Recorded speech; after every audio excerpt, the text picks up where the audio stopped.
ব্যায়াম করলে যেমন পেশির আকার বাড়ে, তেমনি জ্ঞান অর্জনে যদি ব্রেনের আকার বাড়ত, তবে এই ভিডিওটি আপনার ব্রেনের সাইজকে এতটাই বাড়িয়ে দিত যা নিয়ে হয়তো আপনার চলতে অসুবিধা হতো। কারণ এই ভিডিওটিতে আমরা মানি রিলেটেড এমন 4টি রুলস আপনাদের সাথে শেয়ার করব, যা জানার পর আপনি ভাববেন এত ভিডিও দেখার পরেও, এত বই পড়ার পরেও, জীবনের একটা লম্বা সময় অতিবাহিত করেও আমি কতটা কম জানি।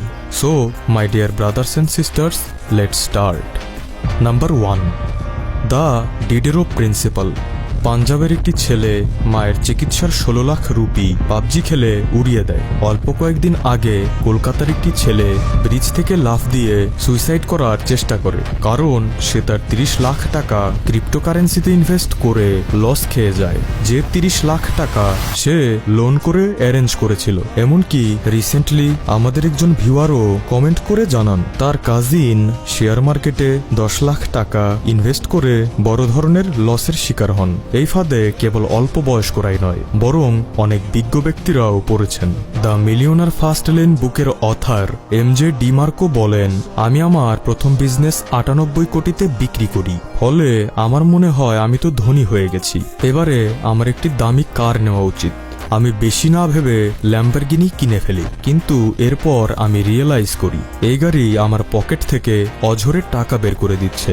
যেমন কয়েক মাস অন্তর অন্তর 25,000 টাকার ইঞ্জিন অয়েল চেঞ্জ করতে হয়, প্রতি 2 বছর পর পর 2.5 লাখ টাকার টায়ার চেঞ্জ করতে হয়, প্রতি বছর 3 লাখ টাকার মেইনটেনেন্স করাতে হয়, 2,10,000-এর প্রতি বছর ইন্স্যুরেন্স দিতে হয়, প্রতি 20,000 মাইল চলার পর 8 লাখ টাকার ক্লাচ চেঞ্জ করতে হয়, আর 5,000 প্রত্যেকবার এই গাড়ির ধোয়ার জন্য লাগে।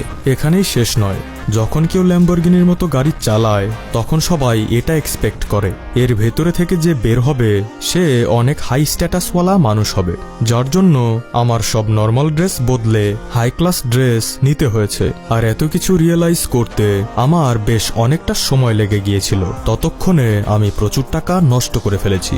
আর এই অদৃশ্য ট্র্যাপটির নাম হলো ডিডেরো প্রিন্সিপাল, যা সর্বপ্রথম উপলব্ধি করেন 16th সেঞ্চুরির ফ্রেঞ্চ ফিলোসফার ডেনিস ডিডেরো। মূলত তার নামেই এই ট্র্যাপটির নামকরণ করা হয়। তিনি বলেন, আমি আমার একটি পুরনো গাউনকে খুব ভালোবেসে সবসময় পরতাম, কিন্তু হঠাৎ একদিন আমার এক বন্ধু একটি নতুন গাউন আমাকে গিফট করে। এরপর যখন ওই নতুন গাউন পরি তখন আমার আগের সব পোশাকগুলোকে পুরনো মনে হতে শুরু করে, তাই আমি সবগুলো পোশাক বদলে ফেলি।